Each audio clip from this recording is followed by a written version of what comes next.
Good evening and welcome to Night in the Guy. I'm kidding. But tonight I want to talk about Tucker Carlson leaving Fox News, which was just announced this morning. If you have no idea who Tucker Carlson is, and I don't know why you wouldn't, he is the biggest news show host in history. He was averaging about 4 million viewers per night, and most of them in the key demographic. He was also the most popular amongst Democrat viewers, so that might tell you something. So there's a lot of speculation as to why he's leaving, but most of it points to the very Murdoch top of Fox News, due to bullying allegations from a producer that had recently moved to work on Tucker, Abby Grossberg. And it's not only Tucker leaving the Tucker Carlson Tonight Show. His executive producer, Justin Wells, is also leaving, which gives this theory a little bit more weight. This is coming a week after Fox News had to settle a lawsuit with Dominion Voting Systems for about $8 million. But Dominion Voting Systems have come out and said that Tucker being fired was not a part of the stipulation of the settlement, so that theory is out. In the grand scheme of things, what he does next is what's most important.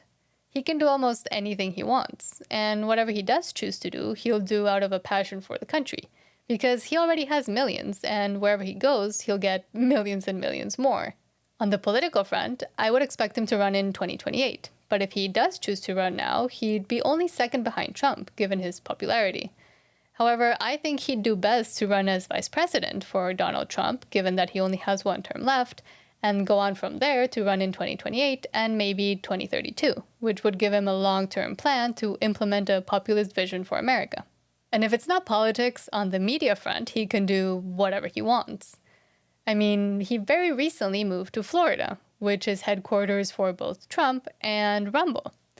Rumble is the actual free speech platform and an alternative to YouTube. And while they were small, they did manage to try to court Joe Rogan, another powerhouse, but they lost out to Spotify. However, last week, Dan Bongino, another populist voice, was ousted from Fox News as well, and he's managed to carve himself out a very nice spot over in Rumble and even helped it grow. YouTube, on the other hand, has started to censor even more people. For example, after the doxing and hacking and removal of videos from Mr. Walsh, which I can't say his actual name because YouTube, from the Daily Wire, well, more and more people might start to head over to Rumble. And if they have the excuse of following Tucker there, well, it has an actual potential to be a big rival to YouTube. And wouldn't that be nice? Another platform and a recent interviewee of Tucker's is Elon Musk with Twitter. Elon has been talking for a while now about how he wants to create long-form video on Twitter and convert it into a free speech long-form video platform as well, to also rival YouTube. And now that Mr. Walsh has been censored off of YouTube, he's offered the platform and the option of long-form video to host his show there. So if Tucker comes in with a giant audience, then Twitter video platform would take off right off the bat. That's another good option. So I must be a real genius here. My timing is amazing. Since I've been bored for at least twice as much as it should have been bored for. But some things are priceless. And so whether I'm losing money or not, that is a secondary issue compared to ensuring the strength of democracy, and free speech is the bedrock of a functioning democracy. Yes. Tucker can also go it alone. I mean, I'm sure there's a lot of investors that would be more than happy to help him carve out a platform or maybe even his own network. It doesn't really matter where Tucker goes or really what he does. He's one of the only figures in and now out of mainstream media who has had the mission of telling uncomfortable truths and necessary truths, and is probably why he was no longer welcome at Fox News. One thing is for sure, in a lovely turn of events, AOC's worst nightmare has kind of come true. Just last Sunday, she was calling for Fox News, and more specifically Tucker Carlson, to be censored by the government. I believe that when it comes to broadcast television, like Fox News, these are subject to federal law, federal regulation in terms of what's allowed on air and what isn't. And when you look at what Tucker Carlson and some of these other folks on Fox do, it is very, very clearly incitement of violence.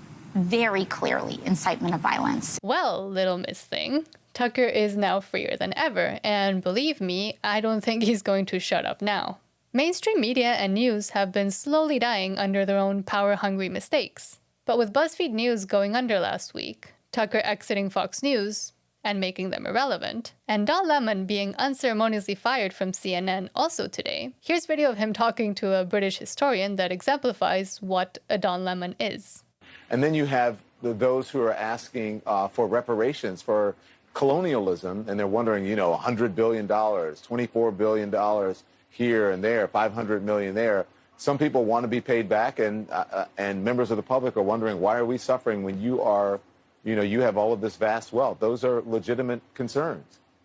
Well, I think you're right about reparations in terms of if people want it, though, what they need to do is you always need to go back to the beginning of a supply chain. Where was the beginning of the supply chain?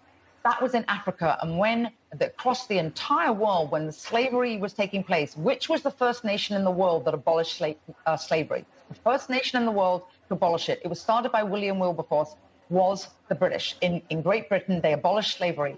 2,000 naval men died on the high seas trying to stop slavery. Why? Because the African kings were rounding up their own people. They had them on cages waiting in the beaches. No one was running into Africa to get them. And I think you're totally right. If reparations need to be paid, we need to go right back to the beginning of that supply chain and say, who was rounding up their own people and having them handcuffed in cages? Absolutely. That's where they should start. And maybe, I don't know, the descendants of those families where they died in the high seas trying to stop the slavery, that those families should receive something too, I think, at the same time. It's an interesting discussion, Hillary. Thank you very much. I appreciate it. One thing is for certain, the nail is now firmly planted in the coffin of what was once the well-respected institution of legacy news and journalism. Thank you for watching, and I hope you have a great rest of your night.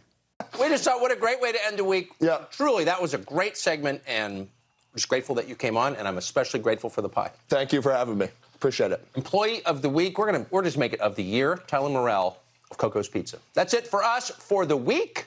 We'll be back. By the way, the entire episode of Let Them Eat Bugs, not quite as good as pizza, streaming now on Fox Nation. Use the promo code ORIGINALS for 30 days free. And we'll be back on Monday. In the meantime, have the best weekend with the ones that you love, and we'll see you then.